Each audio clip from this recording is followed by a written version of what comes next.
हमारे पास ये क्वेश्चन है थर्मोकेमिस्ट्री का, जिसमें बोला गया है कि the enthalpy of combustion of propane graphite and dihydrogen at 298 kelvin. मतलब प्रोपेन ग्रेफाइट एंड डाइहाइड्रोजन की उसने एंथैल्पी ऑफ कंबशन दिया है। अब उसने enthalpy of formation of propane पूछा। क्या पूछा है? Enthalpy of formation of propane.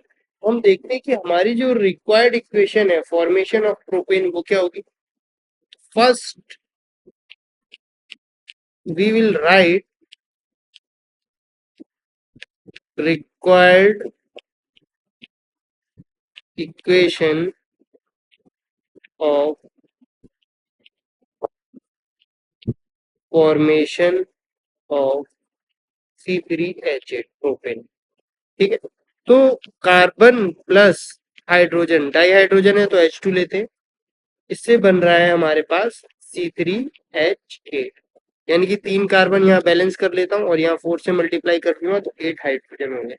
तो इस इक्वेशन से हमें इसका फॉर्मेशन निकालना। ठीक है, लेकिन जो हमें गिवन इक्वेशन है, गिवन इक्वेशन मतलब कि क्वेश्चन में बोला गया है कि भाई कंबशन करा रहे हैं, तो कंबशन की एंथैल्पी दे रखी है हमें। तो प्रोपेन का कंबशन कराया, तो जब आप प्रोपेन का कंबशन कराओगे तो क्या इक्वेशन वहां से जनरेट होगी? C3H8 प्लस O2 क्या बनेगा? CO2 plus H2। इसकी जो एंथैल्पी हमें दे रखी है, कितना दे रखी है? -220 किलोजूल पर मोल। ठीक है, नेक्स्ट जो बोला गया है कि भाई ग्रेफाइट कार्बन की जो ओरिजिनल स्टेट है उसका हमने कंबशन कराया है, यानी कि कार्बन प्लस O2 का कंबशन कराओगे तो हमें क्या मिलेगा यहाँ पे? CO2। और इसकी जो एंथैल्पी दे रखी है इन्होंने, वो एंथैल्पी दे रखी है -393.5 किलोजूल पर मोल।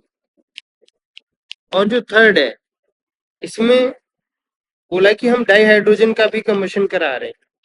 तो जब तुम डाइहाइड्रोजन का कंबशन कराओगे तो यहाँ पे क्या फॉर्म होगा? वाटर।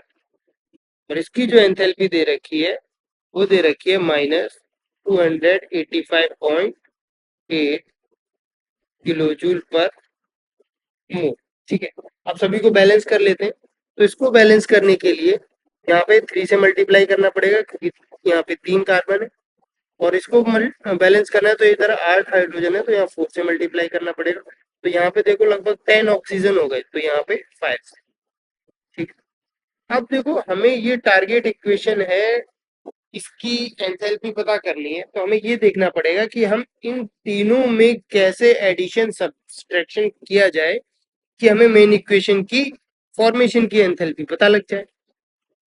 तो अब हम क्या करते हैं कि देखते हैं यहाँ पे कितने 3 कार्बन है और यहाँ पे कितना है? एक ही कार्बन है। तो यहाँ हम जब पूरी इक्वेशन को आप 3 से मल्टीप्लाई करोगे तो एंथैल्पी में भी कितने से मल्टीप्लाई हो जाएगा? 3 से मल्टीप्लाई हो जाएगा। ठीक, अब यहाँ पे डाइहाइड्रोजन कितने हैं? 4। यहाँ पे कितना है? 1। तो यहाँ पे आपको कितने 4 से मल्टीप्लाई करना पड़ेगा। ठीक है, लेकिन पहले हमें इस इक्वेशन को ही बैलेंस करना पड़ेगा क्योंकि यहाँ पे एक ऑक्सीजन था तो यहाँ पे 1/2। अब आपने 4 से और मल्टीप्लाई कर दिया तो ये कितने हो जाएंगे? ओवरऑल 2O2 बचेंगे और यहाँ पे कितना आएगा? 4। ठीक है, अब देखो हमें क्या करना है, यहाँ पे 3 CO2, इधर भी 3 CO2, यहाँ पे 4 H2, यहाँ पे 4 H2। तो अगर हम सिंपली क्या करें कि जो ये पहली वाली इक्वेशन है, ठीक है, जो हमें ये पहली वाली इक्वेशन दे रखी है, अगर हम पहली वाली इक्वेशन को इन दोनों में से क्या कर दें? माइनस। अब देखो इसमें भी तुम्हें 4 से मल्टीप्लाई करना पड़ेगा। इन दोनों का अगर हम एडिशन करके इस वाली फर्स्ट वाली इक्वेशन से माइनस कर दें तो हमें क्या वैल्यू आएगी हीट ऑफ फॉर्मेशन की, वो पता लग जाएगा। ठीक है, तो यहाँ पे मैं डायरेक्ट कर रहा हूँ 3 माइनस 393.5 प्लस 4 माइनस 285.8। इन दोनों को हमने ऐड किया और किसमें से, इसमें से माइनस करेंगे। ठीक है, तो ये देखो CO2 ये कैंसिल आउट हो जाएगा, और ये 5 से ये 5 ये दोनों ऐड होंगे तो 5 हो जाएंगे, 5O2, और ये 5O2 से माइनस हो जाएगा, तो सिंपली माइनस का C3H8 बनेगा, जो उधर जाके किसका हो जाएगा, पॉजिटिव का, यानी कि इस पे कौन सा साइन आएगा, माइनस, और इस पे पहले से ही माइनस है, तो ये भी क्या हो गया, पॉजिटिव 220 किलो जूल पर मोल। ठीक है, फाइनली हम इसको सॉल्व करते हैं, तो यहाँ पे जो वैल्यू आएगी वो आएगी माइनस की, जब आप इन दोनों को सॉल्व करोगे तो वो वैल्यू क्या आएगी, 2327 प्लस 0।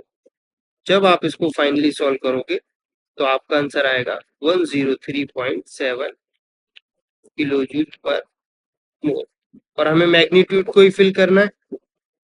ठीक है, तो इसका मैग्नीट्यूड कितना हो जाएगा, 103.7। ये आपका फाइनल आंसर।